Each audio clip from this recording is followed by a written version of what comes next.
네, 반갑습니다. 10월 18일 금요일 아침 시황입니다.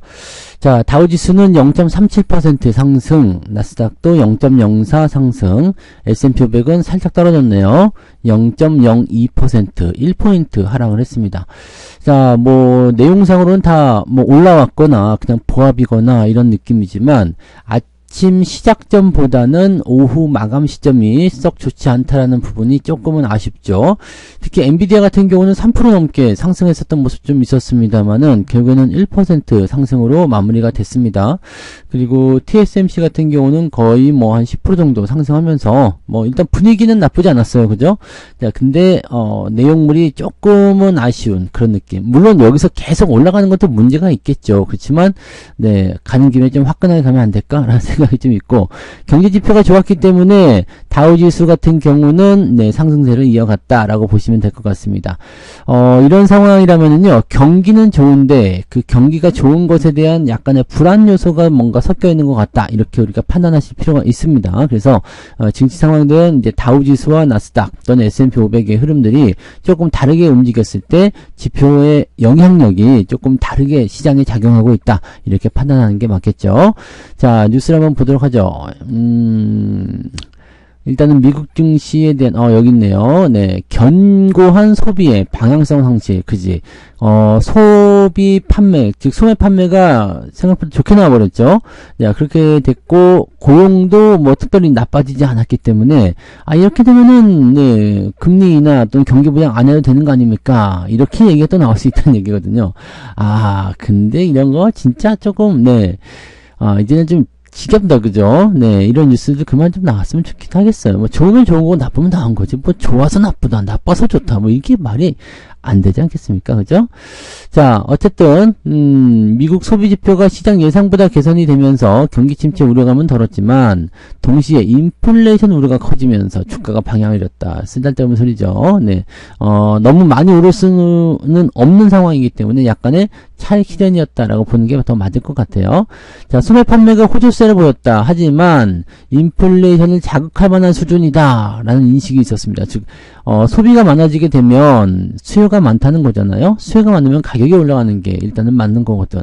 그러니까 이런 식으로 되다 보면은 네, 소매 판매가 늘어났다는 것이 인플레이션을 자극할 수준이다라고 얘기가 되는 부분입니다. 9월 미국의 소매 판매는 우리가 어제 저녁 방송에서 확인을 했습니다. 네, 전월 대비 0.4% 정도 증가를 했다. 시장 예상치는 0.3이었고요. 근데 우리 어제 확인한 건 0.5 아니었나요? 네, 0.3, 그 다음에 8월 증가 수치는 0.1, 모두 웃돌았다라고 되어 있겠죠. 전년 동기 대비에는 1.7% 정도 상승세를 보였다. 자, 이렇게 본다라면은 뭐, 전반적으로는 이제 상승 흐름이 지속되고 있기 때문에, 경기는 좋아지고 있다라고 좀 볼 수가 있겠죠. 신규 실업 청구 건수도 뭐 현재로서는 네, 괜찮다. 24만 1000명이다 라고 되어 있죠. 네, 직전주보다는 19,000명 줄어들었다. 예상치하고 똑같이 나왔습니다. 그래서 경기가 좋다라는 부분이었는데 경기 침체의 우려감 때문에 급락하지 않는 건 좋지만 경기 부양에 대한 어떤 효과도 같이 사라지고 있다는 얘기죠. 그래서 인플레이션에 대한 어떤 우려감이 또다시 나타나게 되면 경기 부양은 시키지 않겠다. 근데 지겨워. 그죠? 네. 그냥 원래 하던 대로 그냥 하면 됩니다. 그러니까 연준이 뭐 우리는 금리 인하를 할 거야. 금리 인하를 해야 돼요. 인플레이션이고 나발이고 간에 금리 인하를 해서 어느 정도 수준을 맞춰줘야지 경기 부양이든 주가 상승이든 일어날 수 있는 거죠. 그거 없이 그냥 네, 하겠다라고 한다면, 근데 미국 같은 경우는 주가가 많이 올라가 있는 상태에 있기 때문에 주가가 올라간 시점에서 금리를 낮추면서 주가가 좀 떨어지는 거, 이런 상황도 있을 수 있거든요. 그러니까 경기 전망으로 봤을 때는 일단 포지션은 더 상승을 해야 된다라고 되어 있지만 미국 증시 같은 경우는 너무 많이 오른 거 아니냐라는 식으로 되는 부분이 되는 거죠. 네. 자, 아무튼 뭐 이런 것들이 약간의 그 혼란스러운 모습을 보여주고 있는데, 이런 시점에서 가장 이제 베스트한 부분들은 경기 부양이 지속되면서 금리에 대한 어떤 부분들이 낮춰지게 되고, 근데 주가는 올라가지 못하게 위에서 좀 잡아주는 어떤 역할들, 이런 것들이 좀 있어야 되는데, 그게 상당히 어려운 부분이겠죠? 네. 어떻게든, 네, 뭐, 나쁜 소식이라고 보기는 어렵겠지만, 네, 기대감을 조금 낮추는 그런 형태라고 좀 보셔야 됩니다. 엔비디아가 0.89 정도 올랐다라고 되어 있고, 장중에 140달러까지 올랐다. 이 150불 금방 넘어갈 것 같죠? 자, 근데 이게 뭐, 한 3% 때 오늘 상승하는 모습이 좀 있었습니다만, 네, 후반부에 조금 꺾였다는 것은 이런 경기 전망에 대한 어떤 불확실성, 이런 것들이 있었을 것이다 라고 보시면 됩니다. 시총은 3조 3천억 달러, 네, 그래서 2위 자리를 유지하고 있다. 알파벳은 네, 1% 넘게 하락을 했다. 기업 분양 가능성이 커졌다는 얘기죠. 얘네들은 이제 계속적으로 그런 부분이 좀 있습니다. 뭐라 그럴까? 이 알파벳 같은 경우는 이제 뭐 독점 뭐 이런 얘기도 있고 막 그래서 기업을 뭐 쪼개야 한다 뭐 이런 얘기들. 네, 원래는 쪼개고 싶지 않겠지만 쪼개야 한다 뭐 그런 얘기들. 그러니까 가능성이 있다라는 얘기지 한다는 얘기는 아니죠. 아마존도 뭐 기업 분할 한다고 했는데 네, 독점권 때문에 네, 한다고 했는데 그런 얘기는 없잖아요. 그죠? 네, 그래서 아무튼 뭐 그런 가능성들이 좀 있다라고 되어 있는 거고요. TSMC는 지금 9% 넘게 급등하면서 약 10% 정도 올랐죠. 그 실적 자체가 좋습니다. 순이익은 전년 동기 대비 54% 급증. 근데 이 삼성전자 실적도요, 전년 동기 대비 200% 넘게 급증했단 말이에요. 그러니까 이런 비교를 우리도 하면 괜찮지 않겠습니까? 물론 예상치가 지금 3천억 달러를 크게 웃돌았다라고 되어 있는데, 크게 상회했다라고 보기도 좀 애매하지 않습니까? 3,200억 달러 나온 건데, 200억 달러 더 늘었다고 해가지고 크게 증가했다 하기는 조금 애매한 것 같은데, 그것도 대만 달러잖아요. 네, 3천억 대만 달러인데, 3,253억 대만 달러가 나타나서 크게 상회했다. 이거는 목표치를 낮춰놓고 나서 어닝 서프라이즈를 땡긴 거 아닐 수도 있겠느냐, 이 생각인 거죠. 그러니까, 우리나라가 목표치를 잘못 계산하고 있든지, 그죠? 무능한 거 아닙니까? 이러면 증권사 무능한 거 아닙니까? 그런 식인데, 지금으로서는, 네, 좀 납득이 안 되는 부분이죠. 이게 우리나라 기업들을 지금 까야 될 이유가 없어. 우리나라는 성장성 굉장히 좋게 잘 나오고 있습니다. 네. TSMC 실적은 AI 칩에 대한 매우 강력한 수요를 보여줬다. 그러니까 이게 외국계 증권사 쪽에서 나왔었던, 지금 걔네들 뭐 보시면 아시겠지만 좀 의아한 부분들이 그런 거잖아요. 유독 하이닉스와 삼성전자에게만 공격이 들어갔었던 이유는 뭐냐라는 거죠. 그러니까 그런 부분을 보시면 되겠어요. 네. 뭐 아무튼 네, 우려했던 것보다 더 괜찮을 것이다 라는 얘기가 되는 거고, 넷플릭스도 실적 발표하고 나서 시간 내 거래가 4% 정도 뛰고 있다. 뭐 괜찮아 보이죠? 네, 다들 괜찮아 보입니다. 뭐 특이사항은 없어 보이고요. 오늘 같은 경우도 일단 금리 인하는 진행될 것이고요. 동결 같은 경우는 네, 9% 정도밖에 안 되기 때문에 대체적으로 이제 금리 인하가 더 될 것이다 라고 되어 있고, 유럽은행 같은 경우도 네, 정책 금리를 모두 네, 0.25씩 낮추면서 통화 완화 기조를 계속 이어가고 있다. 전 세계적으로 이제 통화 완화 정책이 일어나고 있기 때문에 경기 부양과 관련된 이슈들은 계속해서 나올 수가 있을 겁니다. 네. 뭐 그런 정도인 것 같고, 루시드가 이제 경영난으로 인해서 신주 발행 주가가 18% 폭락했다. 전기차한테는 안 좋은 소식이 되겠네요. 그죠? 기존의 주가가 희석되기 때문에, 뭐 보통 신주 발행 같은 경우는 그냥 유상증자 같은 거라고 보시면 되겠습니다. 이게 주식 발행해가지고 돈 내나 이렇게 되는 거니까, 네, 이거 뭐 유상증자 같은 느낌으로 보시면 되는데, 전기차 쪽에서 이제 약간 경영난, 그것도 이제 루시드잖아요. 뭐 원래 전기차 쪽에서 이제 있었던 그런 몇몇 기업들, 얼마 안 되는 네, 그런 대표 기업들 중에 하나라고 보시면 되는데, 요 놈이 이제 크게 떨어진 형태 보여줬다. 물론 얘네를, 이 루시드를 뭐 대표 기업이라고 보기는 조금 부족하긴 하겠습니다만, 네, 그래도 많이 알려져 있는 기업이라고 생각해야 되기 때문에 전기차 쪽에 조금 안 좋지 않겠는가라는 생각이 좀 나올 수 있겠어요. 유럽차 줄 세운 현대모비스, 요즘에 이 전동화 이 부품이 상당히 좀 이슈가 좀 되는가 봐요. 네, 그래서 현대모비스 쪽에서 지금 주가 상승에 자신감을 가지고 네, 실적 증가와 함께 뭐 이런 배당률 확대 이런 것들을 할 것이라는 얘기가 계속 나오고 있습니다. 전기차와 관련된 부분에서의 기대감을 가질 수가 있다. 자, 현대차와 기아와 거리를 두기 위해 유럽 시장 공략을 본격화하긴 했는데, 이 회사에 이제 전기차가 입소문을 타면서, 네. 그러니까 현대차와 기아차에, 전기차가 괜찮다더라. 그럼 이 부품사 누구냐? 현대모비스다. 이렇게 얘기를 했다고 하더라고요. 네, 뭐 이게 좋은 얘기를 꺼내려면 다 그렇게 그 좋은 것만 꺼내서 뉴스에 나올 수도 있는 거죠. 근데 뭐 나쁜 상황은 아니죠. 솔직히 얘기해서 뭐 나쁜 건 아니고 뭐 당연히 뭐 현대모비스가 이제 더 잘 될 수 있는 가능성도 있는 거고 하는 거니까요. 뭐 기대감들은 또 더 생각을 해볼 수도 있을 것 같아 보이긴 합니다. 자, 이제 원래는 이제 그 전기차 쪽 또는 전동화 이런 부분에 대해서 현대모비스 또 자율주행 이런 것들이 또 현대모비스 쪽에 다 들어가 있는 부분이잖아요. 그러니까 이런 쪽에서 기대감은 좀 있는 거고 국내 시장에서는 이제 그 3자 구도죠. 네, 3자 구도라고 해야 되나요? 이제 순환 출자. 네, 기아, 현대차, 현대모비스 요 구조로 들어가 있기 때문에 정의선 회장의 그 지배구조 강화를 위해서는 현대모비스의 지분 확보가 더 필요하다. 즉 매수를 더 해야 된다. 뭐 이런 식의 느낌들이었죠. 그러니까 여러 가지 좀 복잡한 내용들이 있긴 하겠습니다만 현대모비스는 이래도 좋고 저래도 좋은 그런 상황이고 뭐 전기차 쪽에서 일단 네, 기술력을 어느 정도 가지고 이야기해주고 있다면 그런 부분들도 충분히 긍정적인 상황이 나올 수 있겠죠. 네, 좋은 소식이라고 보시면 되겠습니다. 넷플릭스 가입자 수 500만 명 증가. 어디서 이렇게 인구가 계속 늘어나나요?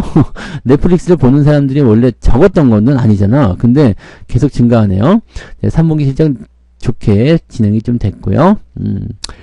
AI 버블을 업고 수요 수년간 지속될 것이다. 이게 굉장히 중요하고도 무서운 이야기입니다. AI를 부정했던 사람들도 AI를 지금 사용해서 컨텐츠를 만드는 사람들도 많이 발생하고 있습니다. 네. 그거 굉장히 중요한 거죠. 써보니까 나쁘지 않거든? 네. 그게 다 수요고, 그게 다 돈이에요. 자, AI라는 것을 제가 이제 여러 가지로 활용해서 여러분들한테 컨텐츠를 제작해서 보여드리잖아요. 그거 만드는 게 다 돈이거든요. 공짜로 만들어지지 않습니다. 왜냐면 AI라는 것이, 돈이 지불되지 않으면, 네, 할 수가 없어요. 왜냐면, 네, 걔네들이 운영하는 서버 비용이 상당하거든. 그러니까 공짜로 사용하는 부분도 있겠지만 그런 것들이 이제 워터마크로 맛보기 정도이기 때문에 여러분들이 실질적으로 뭐 컨텐츠로 사용하기가 어려운 부분들이 되는 거죠. 돈을 내고 써야지만이 가능한데 이런 것들이 이제 돈이 되는 거예요. 돈이 되는 거다라고 보시면 됩니다. 그 AI 업체에게 돈을 내면서 컨텐츠를 제작하고 있다? 그럼 AI에 대한 어떤 기대치들을 반드시 충족시킬 수밖에 없습니다. 뭐 AI의 활용은 누가 만드느냐에 따라서 이제 완성도가 높고 낮고가 드러나는 상황이 되겠습니다만 아무튼 뭐 그런 식의 포인트가 나타난다는 거가 되는 거죠. 네. AI의 버블이 있느냐는 질문에 우리는 AI 수요가 실제하고 수년 동안 계속될 것이다 라고 믿는다 라고 얘기한 거죠. 네.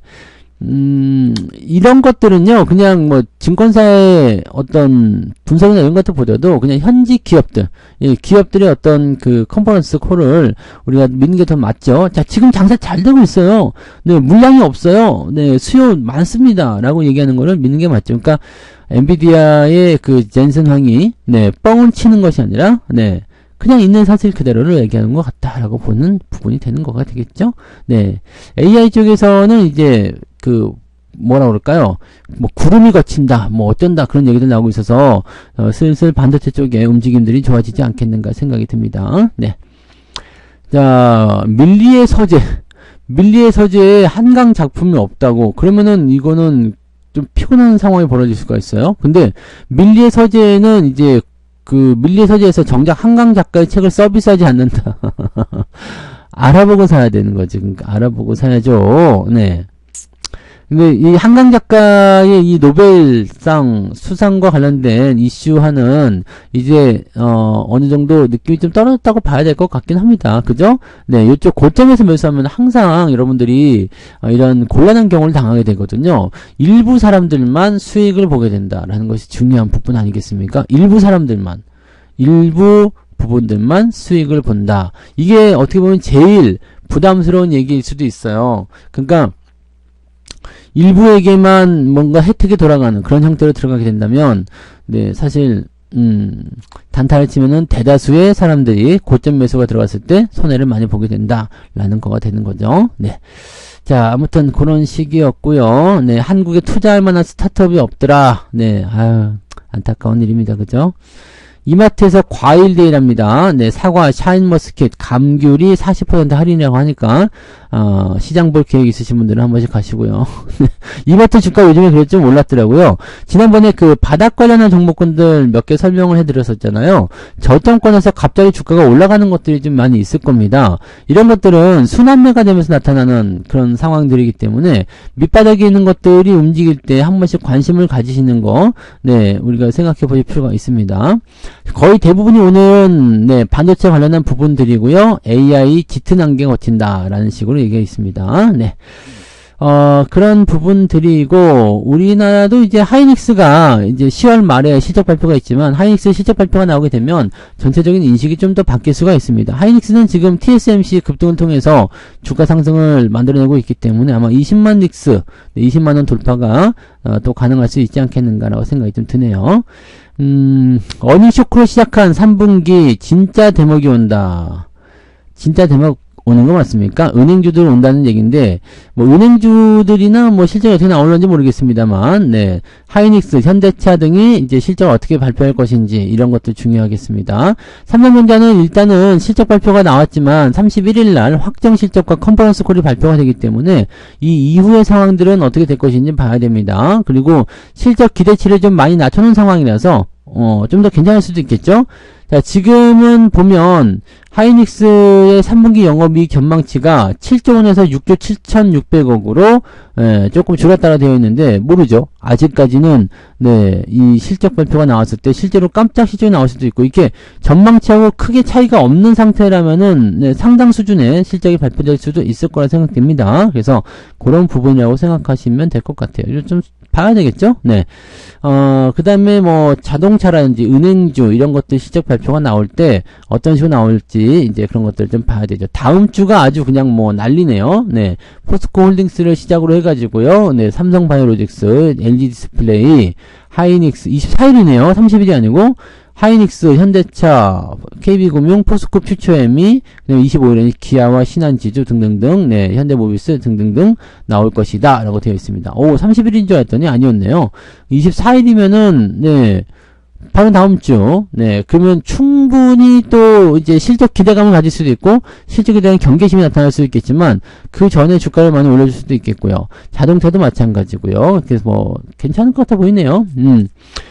KB금융의 순이익 전망치라는 부분이 어떻게 나올 것인지 좀 봐야 되긴 하는데 요즘에 이제 고배당주, 경기 방어주 뭐 이런 쪽으로 계속 올라가야 된다라고 하지만 솔직히 얘기해서 지금 KB금융 너무 올랐어요. 너무 올랐기 때문에 이런 부분에서 야 계속 가는구나라고 생각하고 진입을 하게 됐을 경우에는 곤란한 경우를 당할 수가 있습니다. 네, 그 부분 꼭 생각하시고 KB금융 같은 이런 은행주들을 실적주다 또는 이제 성장주다 해서 매수하시는 분은 없을 거라 생각합니다. 그 시세 차익을 얻기 위해서 은행주를 공략하는 경우는 극히 드물기 때문에 지금 시점에서 뭐 배당을 받으려고 들어가면 배당에 대한 기대치가 상당히 낮을 겁니다. 그래서 네, 그런 것들도 잘 따져보고 투자를 하셔야 된다는 것을 꼭 명심하시기 바랍니다. 네, 은행주 올라간다고 맹목적으로 사게 되면은 아주 곤란한 경우를 당할 수가 있습니다. 갖고 있는 분들이야 뭐 매도할 이유는 없잖아요. 그죠? 네, 올라가고 있으니까 그런 거고요. 자, 아무튼 그런 정도고 오늘은 특이 상황은 없고요. 네, TSMC 관련한 부분들에 대해서 또 이제 그 반도체 관련한 부분에 대해서 이야기가 많이 나왔다. 이 정도면 되겠습니다. 서학개미도 똥손입니까? 기사 제목이 진짜 어쩜 이러냐. 테슬라는 떨어지고 엔비디아는 올랐다. 근데 테슬라는 샀고 엔비디아는 팔았다. 뭐 이런 얘기가 되는 건데, 네, 뭐 똥손이든 뭔 손이든 간에 중장기적인 투자를 하게 되면 괜찮을 거다 이렇게 보시면 되는 거죠. 네, 오늘은 반도체 쪽에 대한 기대감이 좋을 것 같으로 예상되고 있어서 네, 어제 후반부에 올라온 거에 이어서 조금 더 상승하지 않을까 생각되긴 하는데 주말이잖아요. 네, 오늘 올라와서 시작하면 오히려 좀 부담될 수 있고요. 가장 이제 무난한 출발은 보합 수준으로 출발해서 상승으로 전환되는 건데 하락해서 출발한다라면 오히려 반등 치고 올라갈 가능성이 높기 때문에 현재 시점에서 네, 주말장을 대응하는 전략은 네, 상승으로 출발하게 되면 경계심을 좀 가지는 게 맞습니다. 계속 만약에 오늘 전체적으로 올라서 시작한다. 그렇게 되면 네, 오후가 되면서 점점 낮아질 수가 있겠죠. 근데 여기서요, 변수가 이제 만약에 외국인 수급이 매수로 들어온다라든지 이런 식으로 전환이 되면 요거는 또 얘기가 달라질 수 있어요. 외국인 수급이 주가가 올라가는데 외국인 수급이 매도로 가다가 계속 이제는 매도였는데 이제부터 매수해버릴래 이런 식으로 매수가 들어와 버린다. 이렇게 되면은 이야기가 완전히 달라질 수 있으니까 수급을 체크하고 오전에 일단 상승인지 하락인지 출발 시점이 어디인지 그 부분들을 보세요. 만약에 상승 출발했는데 외국인들이 누른다라고 한다라면 주가가 오후까지 계속 밀리면서 막판에는 별로 안 좋을 수도 있어요. 근데 떨어지기 시작했다. 근데 외국인들 수급이 매수로 전환된다. 이거는 네, 그냥 바로 치고 올라갈 수 있다는 얘기가 되는 겁니다. 그러니까 수급과 현재 주가의 출발 지점 이런 것들을 잘 살펴보고 진행하시면 되겠습니다. 어쨌든 주식의 키는 외국인들이 조금 쥐고 있다라고 생각하시면 되기 때문에 미워도 다시 한 번이죠. 네, 외국놈도 미워도 그래도 좀 사람 말이야 이런 거 얘기 한 번씩 해줘야 될 것 같습니다. 협박이 안 통하면 당근도 좀 줘야 되는데 당근을 주려면 우리나라 입장에서는 뭐 그런 거 있잖아요. 외국인들이 조금 더 네, 시장에서 유리하게 활동할 수 있도록 그렇게 해줘야 되는데 그거는 또 우리가 원하지 않죠. 네. 아무튼 외국놈들이 이제는 나쁜 놈, 네, 나쁜 놈, 나쁜 놈이 생각해야 되는 건가? 자, 아무튼 네, 그 정도로 우리가 판단하시고요. 네, 특별하게 부담은 갖지 마시고 느긋하게 시장들 바라보시기 바랍니다. 자, 그래서 오늘은 여기까지 이야기 드리고요. 주말이니까 조금 신중하게 느긋하게 그렇게 대응들 하시기 바라고 항상 아침과 마감 시점이 변동성이 좀 다르다. 그 부분만 체크하시면 되겠습니다. 자, 오늘 여기까지 합니다. 자, 저는 장중시 형태 다시 올게요. 고맙습니다. 본 방송에서 제공되는 모든 정보는 투자 판단의 참고 자료이며 투자의 최종 책임은 본 방송을 이용하는 본인에게 있습니다.